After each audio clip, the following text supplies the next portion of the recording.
Oftentimes, I wonder at what point do we even begin to express the emotion of fear? And why? What use is this emotion?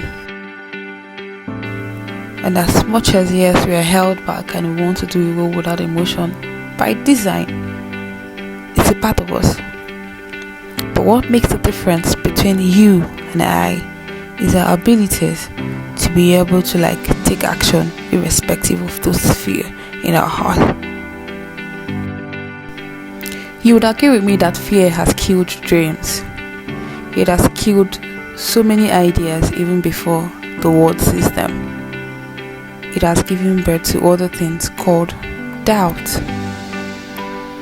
and inaction.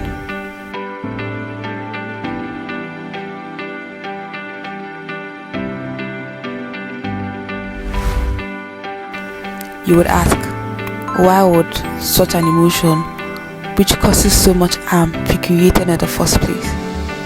The idea is for you to learn to trust in yourself and to trust in a power bigger than you, and in order to believe as well. That is the reason why you fear.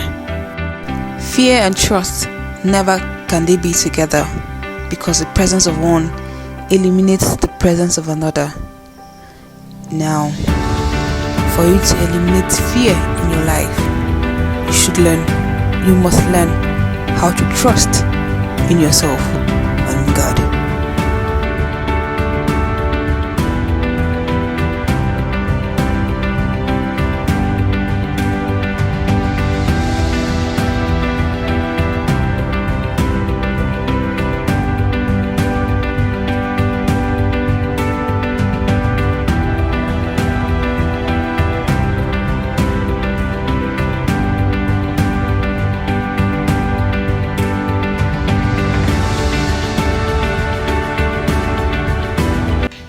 Hi, my name is Ebere, the King Woman, and here is what I do here.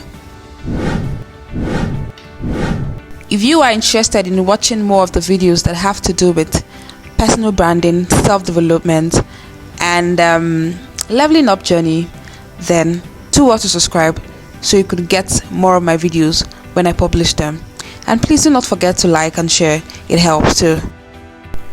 So recently I have been on a journey of knowing of self and being a better person. And because this journey can be backbreaking, I have chosen to take it one day at a time, one thing at a time. If you're like me, you have 1,001 ideas flowing through my brain cells every single day, you would know how much joy fear has taken away from me. So in a bid to put an end to that, I have learned how to do things that I'm scared of, starting with the littlest things. This story started during one of my hiking experiences. I saw this settlement situated somewhere deep into the woods, and I was curious. So on this particular day, I decided to go against my fears and go find out what is there. I had so many questions. Who stays there? How do they cope? How on earth do people stay in such places? I set out on this journey very uncertain about what to expect, fearful and tired. Well, it's safe to say that I'm stuck. I don't even know how to get to that village over there. I have no idea. Just look at the distance from where I'm standing here. This is a settlement surrounded by hills, a lot of them, and valleys. As I set out on this journey, I was fully aware of what my weaknesses were. I made a mental note of them, and really, I had a lot of them. For a start, I'm an Easterner. Yeah, I'm from the eastern part of Nigeria, and this settlement, I'm so certain, is owned by Northerners rather. So I had the challenge of language. How was I going to converse with these people? How would they understand me? would I be able to answer the questions that I'm coming with? How and how? This set of people are assumed to be violent people, and at this point I wasn't even bothered, or a part of me was actually bothered. What if I get hurt? What if they don't like me? What if they chase me away? Those were the thoughts I had in my mind, but I kept on moving. Honestly, when I got to the settlement, I stood. I didn't know if I was to go on, stop, or move back. But I had gone too far to go back. It was at this point one of the women in the settlement beckoned on me. I didn't understand what she was saying, but I followed her hand movement. They offered me a seat, and I asked for water, and they gave me as well. Where I come from, you give a visitor water as a sign of acceptance. And yeah, I was accepted. They let me move around, look around, but not so much, because it's very typical of humans to be skeptical about some things. I guess they were so scared for their security. But please, at this point, if you haven't subscribed, please do well to subscribe, and do not forget to like this video. Thank you. Trust kids, they were so happy to have me around. They offered to dance, and then they just couldn't have enough of the pictures.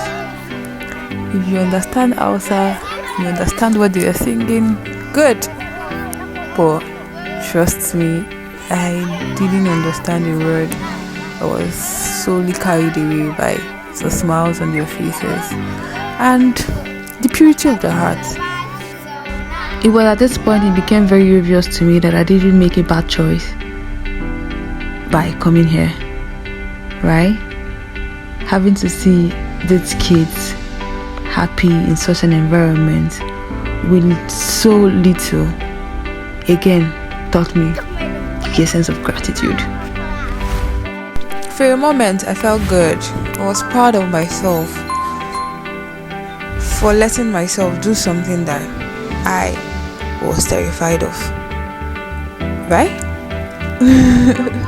Who would have thought that I would bond so well with people I had met just a few hours earlier? A few moments later, the weather changed and the sky was gradually giving way for the winds.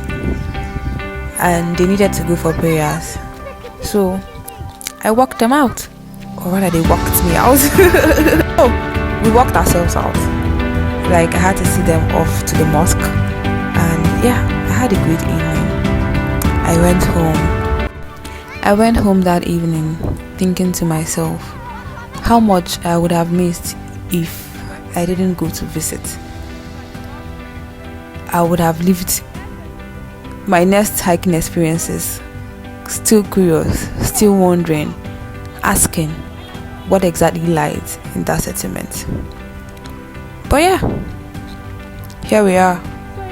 Sometimes fear do not only keep us from taking that big step that could possibly change our lives, but also it stops us from taking those small steps that has the possibility of making other people's lives better. Honestly, your fears will never go away. Your actions alone can blow it. I know you have fears, but just do it anyway.